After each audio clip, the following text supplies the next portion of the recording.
Olá pessoal, bem-vindo de volta aí ao canal do Falso 9. Eu já te peço para deixar o teu like, se inscrever no canal, né? Atualmente, 30% das pessoas que assistem os vídeos não são inscritas ainda. Se inscrevendo, você consegue trazer mais gente aí para o canal, vai ser importante para mim. Então, se você gosta do meu trabalho, se inscreve aí, tá bom? E já deixa o like. E eu vou te fazer um conselho, cara. Como eu vou aprofundar muito o material, talvez o vídeo fique um pouco longo. Então, mete na velocidade vezes 2 aí, para tu não perder tanto tempo assim, né? Sei como é que é, fim de semana, família, tudo mais. Pode ser que tu não tenha esse tempo todo. E aí, vamos lá. Estamos indo aí para o jogo entre as duas equipes que eu mais cubro, né? Que eu mais acompanho, as duas equipes que eu assisto 100% dos jogos, né? Que eu conheço bastante os treinadores, que eu estudo muitos treinadores já há um bom tempo. Então, para mim, realmente é uma coisa muito bacana de ter feito, né? Esse pré-jogo, acho que ficou bem bom o material. Né? Flamengo e São Paulo vão fazer um jogo de duas equipes aí em momentos que passaram recentemente por uma turbulência, São Paulo após a perda do Paulista, Flamengo pela perda do Carioca, né? O trabalho do Rogério Ceni já muito mais com a cara dele do que o trabalho do Paulo Souza, né? E a gente vai falar um pouco aí sobre isso, né? O técnico do São Paulo conhece de cabo a rabo aí o elenco do Flamengo e vamos ver como é que deve ser esse jogo aí, como é que joga cada equipe, como é que deve ser o casamento. E eu vou fazer uma live, né, no sábado à noite, pré-jogo, né, de Flamengo e São Paulo, para vocês, para a gente exercitar mais coisas ainda, tá? Senão esse vídeo ia passar de meia hora. Então vamos começar aqui, galera. Como jogam, né, Flamengo e São Paulo? Então o Flamengo, né, ele teve uma mudança recente, uma mudança sutil, né, na sua estrutura, né, ao invés de jogar com dois volantes e dois atacantes e dois meias atrás de um atacante, o Flamengo atualmente joga numa estrutura que tem um tripé de meio de campo, né, um triângulo com o bico para baixo, com o primeiro volante, propriamente dito. Eles jogavam bem alinhados antes, agora no momento ofensivo há um primeiro volante, e o time faz um triângulo, né, com o Everton Ribeiro pela direita, como um meio campista, né, um meio campista box to box aí pela direita, e o Everton Ribeiro, na verdade, avança bastante e faz aqui um segundo atacante por vários momentos, né. Pelo lado esquerdo, o Flamengo tem um homem de velocidade, né, que já foi o Bruno Henrique, ou pode ser um homem de criação, como foi o Arrascaeta no primeiro tempo contra o Tadjeres, né? E na frente vai ter o Gabriel, que tem um detalhe sobre ele importante, né, que vai ser dito aqui, né? O São Paulo, ele joga exatamente igual ou de uma forma muito parecida como jogava o Flamengo do Rogério Ceni, né? Então, uma linha de 4 atrás, né, apesar de fazer a saída de 3, da mesma forma como o Flamengo faz a saída de 3, aqui eu botei a organização ofensiva. Dois volantes, porém com o momento com bola, um dos volantes fica na frente, dois atacantes, aqui está posicionado como meia o Éder, porque ele faz muito mais a volta, mas ele é um segundo atacante, e dois meias abertos, né, que pode ser o Alisson ou o Igor Gomes, pode ser o Alisson e o Nicão, né, pode ser eventualmente o Sara, né, jogando. Vamos falar um pouco sobre isso. Bom, como o Flamengo sai jogando, né? O Flamengo ele tem algumas variações agora, né? Mudou bastante, né? Ele usa a saída de 3, né, com os dois volantes, né? Esse é o padrão inicial, né? Porém, o Flamengo foi mudando isso conforme o time foi passando a ser mais pressionado na saída de bola, né? E criou um triângulo. Aqui o Everton Ribeiro está fora da imagem, e ao invés de ter esses dois homens alinhados, ele tem uma opção de fazer um triângulo aqui que abre uma nova linha de passe, como foi essa que o Arão encontrou na origem do primeiro gol do Flamengo contra o Talheres, né? Que o lance acaba em pênalti. Então, a saída de 3 é mantida, porém, há uma variação entre ou dois homens aqui, dependendo do nível de pressão alta do adversário, ou um homem mais baixo com outros dois aqui no meio de campo, abrindo diferentes linhas de passe para complicar um pouco mais e atrair mais adversários aí ao próprio campo, né? Mas deixando o Flamengo ou com uma opção melhor de bola longa ou com mais apoio, né? Com um jogo mais apoiado na saída de bola. Teve problemas com saída de bola recente. Aqui, ó, vocês podem ver esse triângulo de uma forma mais característica, né? O Flamengo dando amplitude com 4 homens na frente, né? Um segundo atacante junto com o Everton, que já chega para se projetar como segundo atacante atrás do Gabigol. O lateral direito se projeta como um ala no momento ofensivo, e o meia esquerda, né, que não desce para marcar na última linha, que marca na segunda linha, também dá amplitude pelo lado esquerdo, né? E pode centralizar, pode fazer troca de posição, tudo mais. Então, aqui nessa imagem é o Arrascaeta que está aqui, né? Já foi o Bruno Henrique. Dependendo do jogo, isso é alternado durante o jogo, né? O Bruno Henrique não está disponível para o jogo contra o São Paulo. Então, aqui, novamente, o triângulo aparecendo e mostrando essa saída em velocidade, quando o Flamengo tem velocidade nesse lado do campo, né? Quando o Bruno Henrique está em campo, que acaba deixando um espaço às suas costas, né? Aqui, de novo, ó, esse triângulo, porém já de uma forma diferente, né? Como já é uma segunda fase de construção, já o meia já é bem destacado dos dois volantes, né? Que é o Everton Ribeiro, a pessoa que se destaca e fica à frente dos outros dois, após a saída da pressão inicial. Aqui uma forma de mostrar como que o Flamengo costuma defender, né? O Flamengo, quando marca em bloco alto, ou tenta subir a sua marcação para um bloco médio alto, ele faz um modelo de pressing, né? Que a gente chama. O Flamengo, ele tenta fazer uma marcação alta individualizada. Então, quantos homens o adversário tiver atrás, o Flamengo vai encaixar um para tentar abafar essa saída de bola. E o foco é marcar para fechar as linhas de passe e obrigar o adversário a jogar por fora do campo, né? Proibir essa bola de entrar por dentro do campo, pelo meio do campo, né? Então acaba obrigando o adversário a jogar como não quer, né? Essa é a estratégia, esse é o modelo de marcação alta do Flamengo. Uma deficiência do time, né? É justamente uma das deficiências do time é justamente o meia esquerda, né? Quando tem um homem de velocidade como o Bruno Henrique, o time acaba, no momento ofensivo, tendo 3 atacantes, né? O Gabriel, o Arrascaeta e o Bruno. Porém, o Bruno tem a obrigação de fechar nessa segunda linha, né? Especialmente quando o Felipe Luiz não joga, forma-se um espaçamento grande. Porém, como o time é muito vertical, quando essa bola é perdida, fica um espaço muito forte às costas, e foi assim que o Flamengo sofreu o gol na primeira rodada do Brasileiro. Aqui um outro exemplo, né? Bruno Henrique sai em velocidade, depois sai o gol. Nesse lance, após essa saída do Bruno Henrique recuperada a bola é lançada nas costas, onde ele deveria estar, e havia homem livre, né? E sai o gol, né, do Atlético Goianiense. Vamos para o São Paulo? O São Paulo sai também com a saída de 3, só que diferente do Flamengo, e aí muito parecido como o Flamengo do Rogério Ceni jogava, e até o próprio Flamengo do Jorge Jesus. O São Paulo ele tem 2 volantes no momento defensivo, porém no momento de construção eles jogam como primeiro e segundo. Então eles têm essa figura do primeiro volante destacada, né? O Flamengo ele costuma ter 2 volantes alinhados, né? Seja na saída, como eu mostrei no primeiro slide, seja na construção, né? 2 deles ficam alinhados até na segunda fase da construção. No caso do São Paulo, eles jogam um atrás do outro. Então, quando o Nestor está jogando, a dupla titular é Pablo Maia e Nestor. Quando o Nestor está jogando, ele é o meia do time, com bola. E sem bola, ele é volante, alinhado ali com o Pablo Maia, talvez segundo volante, um pouco à frente do Pablo Maia. Tá? E a saída de 3 com o Rafinha, né? O Rogério Ceni, na época do Flamengo, prendia o Felipe Luiz para a saída de bola pela esquerda, por conta da idade, né? Falta de vitalidade para ir até o fundo e voltar o jogo todo. E agora no São Paulo ele prende o Rafinha, né? Pelo mesmo motivo. Então só a diferença é que é pelo outro lado, né? Ele usa o Léo, que é um zagueiro canhoto, e o Diego Costa, né? E o Rafinha acaba ficando na saída de bola, e aí quando ele usa o Wellington, né, como lateral esquerdo, ele é o cara, por ser jovem, ser um garoto, ter muita velocidade, e ele é o cara que vai e volta para fechar na última linha, junto com o Rafinha, que não vai tanto, não desce tanto. Só que o São Paulo tem uma variação de saída de bola importante, né, que o Flamengo deve passar a ter, e aí você pode ver no vídeo que vai aparecer no teu banner, você se for flamenguista, a variação que o Flamengo vai passar a ter com o Santos, né? Com o Santos o Flamengo deve começar a fazer isso, que é o quê? Usar a saída de 3, só que um dos 3 sendo o goleiro. E aí ele avança o Rafinha, para dar amplitude já num primeiro momento da construção. É como se ele fosse um volante jogando pelo lado.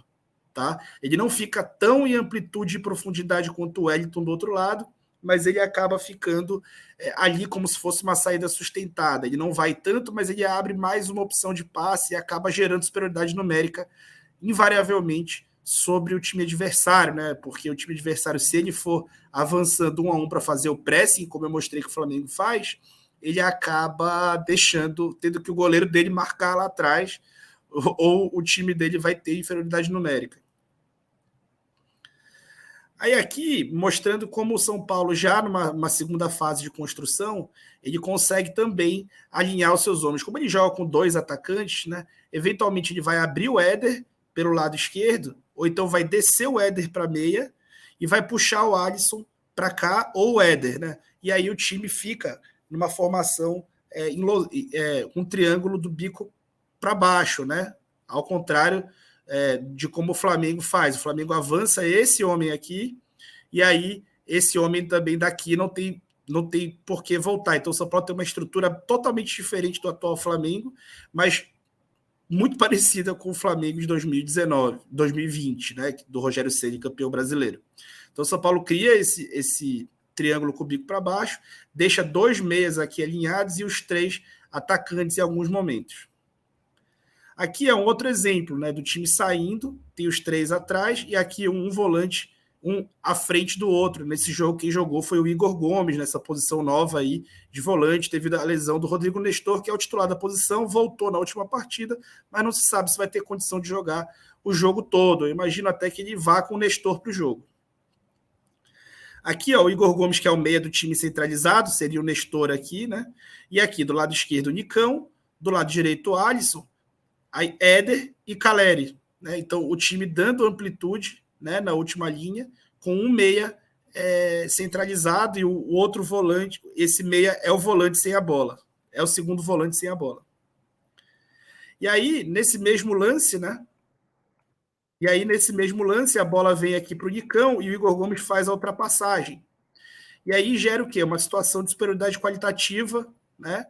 E um espaço muito livre na frente do funil, porque esse homem precisou baixar para tentar bloquear o passe, né? A bola chega aqui até o Igor Gomes, até o Pablo Maia, que finaliza para fora, mas é um lance, ó, que a gente vê que o São Paulo tem o mesmo número de homens do que o Atlético Paranaense na defesa. Então, o São Paulo acabou rolando essa bola para trás, mas o Igor Gomes, se quisesse, poderia tentar partir para cima, né? Porque isso é uma situação de superioridade qualitativa. Aqui, como o São Paulo marca, né? O São Paulo é um time que procura marcar em bloco médio ou bloco alto. Só que a pressão que ele faz alta é diferente da do Flamengo. O São Paulo geralmente sobe com 3 homens, tá? Os 2 atacantes. E aí, o meia, né? O meia ou ponta esquerdo, por quê? Porque lembra que o Rafinha não sobe tanto? Então é mais fácil, né, deixar esse ponta esquerdo, já que o Rafinha acaba sendo quase com lateral base nessa formação, né? Aquele lateral que fica mais preso, como é o Felipe Luiz no Flamengo. E aí o que acontece? O São Paulo sobe com os 3, tenta fechar as linhas de passe para obrigar o adversário a jogar por fora.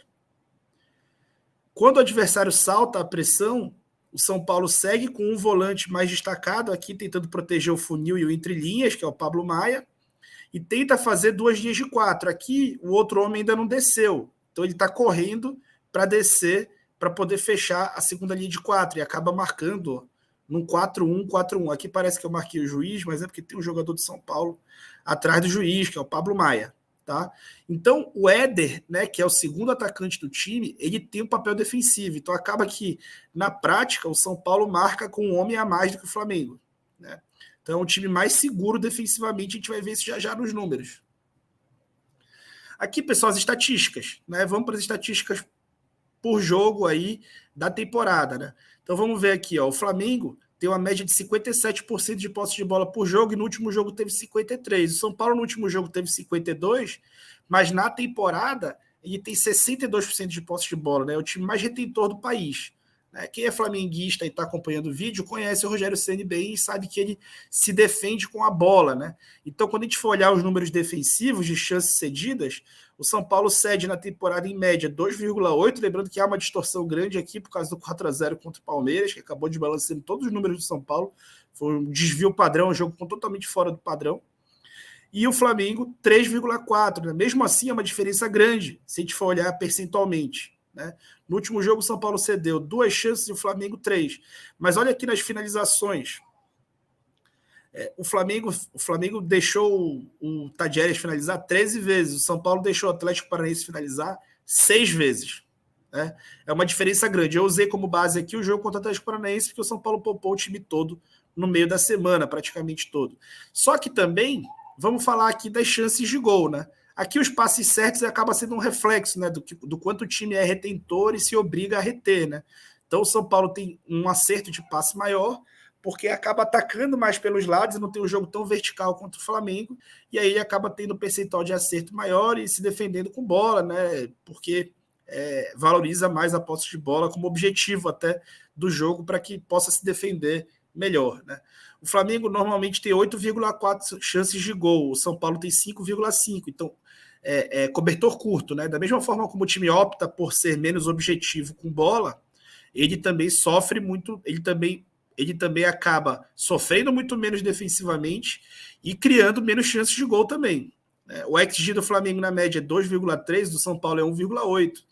Né? Finalizações acaba sendo muito parecido, né? O São Paulo acaba chutando mais de fora da área do que o Flamengo. E cruzamentos, né? Como o São Paulo é um time que acaba jogando muito para reter a posse de bola, né? E joga pouco por dentro e acaba abrindo todas as jogadas, porque só tem um meia ali por dentro, né? Normalmente, que é o Rodrigo Nestor, e tem jogado o Igor Gomes ali. Como acaba só tendo um meia ali por dentro, e ele abre o time todo ali para dar amplitude na defesa do adversário, e fica retendo muita posse, o adversário está sempre muito mais posicionado, porque o São Paulo ataca mais vezes em organização ofensiva por jogo. Né? Então, é natural que o São Paulo acabe cruzando um pouco mais, porque as equipes vão estar melhor postadas contra ele, mas é óbvio que precisa ser trabalhado um pouco mais a verticalização do jogo. A eficiência dos ataques posicionais, né, do Flamengo e do São Paulo é a mesma, sendo que no último jogo do São Paulo acabou sendo um pouco melhor. E aí vamos para os contra-ataques. Né? Os contra-ataques vão confirmar muito do que eu falei para vocês. Né? O São Paulo contra-ataca, em média, 8,8 vezes por jogo. O Flamengo contra-ataca, na média, 14 vezes por jogo. Né? E eu vinha falando sobre isso no último jogo do Flamengo. Né? O Flamengo acaba que não se livrou completamente da trocação, né, dos tempos de Renato Gaúcho. Eu não acho que seja a responsabilidade dele, é a responsabilidade do Paulo Souza, que já poderia ter melhorado isso. Acontecem muitos erros de passe no meio de campo do Flamengo, especialmente pelos volantes. Né? João Gomes, que é um excelente homem para marcação, ele falha demais ali nos passes curtos, tem falhado mais até nesse fundamento para jogar de costa e receber essa bola de costa. Da mesma forma, o Thiago Maia não está em boa fase, tem falhado nisso. O Arão está tendo que jogar na zaga e tem ajudado demais a saída de bola, vendo o jogo da frente, mas ele faz falta no meio de campo para evitar essa trocação com relação à retenção da bola. O São Paulo, ele retém tanto a bola que ele acaba não dando tanto espaço de contra-ataque. E como eu mostrei para vocês, o São Paulo acaba defendendo com muito menos gente e arrisca menos a marcação alta. A marcação alta existe, só que ela acaba indo com menos gente, né? Isso facilita também nos contra-ataques. O São Paulo tem uma defesa extremamente veloz, né? Que acaba também ajudando a neutralizar essas tentativas. Porém, quando o São Paulo consegue contra-atacar, ele é realmente muito efetivo, assim como o Flamengo. O Flamengo tem 20% de acerto, em média, o São Paulo 18%, só que no jogo contra o Atlético Paranaense, o São Paulo acertou 43%, porque fez 2 dos gols de contra-ataque, né? E contra-atacou só 7 vezes no jogo. Então, isso conseguiu finalizar outra bola no gol. O Flamengo 19% mantendo a média. Entradas na área, né? O São Paulo entra 17, o Flamengo entra 20 vezes na área. Isso, de novo, é reflexo da estratégia de retenção, muita retenção da bola visando se defender melhor, que o São Paulo consegue, o São Paulo se defende melhor do que o Flamengo, e o Flamengo ataca melhor do que o São Paulo. Né? O Flamengo entra mais na área, chuta mais a gol, faz mais gol, tem mais chances de gol. Né? Por quê? Porque é cobertor curto, você escolhe ser um pouco mais vertical, você escolhe ser um pouco menos vertical. Se você é menos vertical e consegue ficar com a bola muito mais tempo do que teu adversário, você vai naturalmente conceder menos tempo para quem te ataque, né? E o contrário também é válido. Então, se a gente for olhar no último jogo, o Flamengo concedeu 13 finalizações e o São Paulo 6, né? E aqui, com relação ao contra-ataque do adversário, eles são parecidos. Então, o Flamengo, apesar de ter esse jogo mais de trocação e acabar contra-atacando muito mais, ele não gera tantos mais contra-ataques contra si, né? Porém, defende muito pior a própria área. Né? Então, veja como o Flamengo, normalmente o adversário entra 9 vezes na área do Flamengo e entra só 8 vezes na área do São Paulo. Parece ser uma diferença pequena, não, é uma diferença muito grande no universo aí de 20 jogos do São Paulo, 18 do Flamengo. No último jogo, o Atlético Paranaense só entrou 4 vezes na área do São Paulo. O Tadieres entrou 11 vezes na área do Flamengo. Né? E aqui, pessoal, que eu acho que olho neles aí com relação ao que eu acho que pode se destacar na partida, né? O Caleri, que é o grande matador de São Paulo, como eu falei quando mostrei para vocês, o São Paulo é um time que cruza bastante bola na área, o Flamengo está com uma defesa desmantelada, né? Que se jogar o que diz que vai jogar, o que aparenta que vai jogar, é só um zagueiro de ofício ali para bola aérea, apesar do Arão ser bom na bola aérea, ele não tem tanta referência daquele local. E aí vai jogar o Caleri, que o São Paulo cruza muita bola na área e ele ganha 44% das disputas no ataque. Né? As disputas aéreas, ele ganha quase 50% das disputas. Né? E já tem 11 gols na temporada, mesmo número do Gabriel, com um jogo a menos. O Gabriel ganha menos disputas no ataque, porém, olha quantas chances o Gabriel cria. Né? O Gabriel tem 16 chances criadas contra 8 do Caleri. E o jogo também é favorável para o Gabriel. Por quê, pessoal? Porque o São Paulo acaba jogando com uma defesa um pouquinho mais alta do que o normal. E como o Flamengo não vai ter o Bruno Henrique, o que é um grande desfalque, porém ele pode, com o Pedro no lugar do Bruno Henrique, gerir essa profundidade da defesa do São Paulo. Então o Pedro, como vai acabar ficando mais postado, ele vai fazer que o Gabriel saia mais e as saídas do Pedro para dentro do campo, né?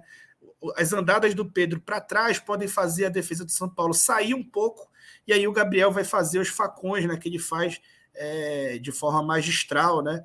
E vai gerar as diagonais que ele gera de opção de passe ali para Arrascaeta, para Everton Ribeiro e para quem estiver em campo. Tá bom, pessoal? Espero que tenham gostado, né? Eu falei que ia ficar um pouco longo e eu espero que vocês curtam, compartilhem, né? Se inscrevam no canal, pelo amor de Deus. Tá bom, pessoal? Muito, muito obrigado e até a próxima. Beijo.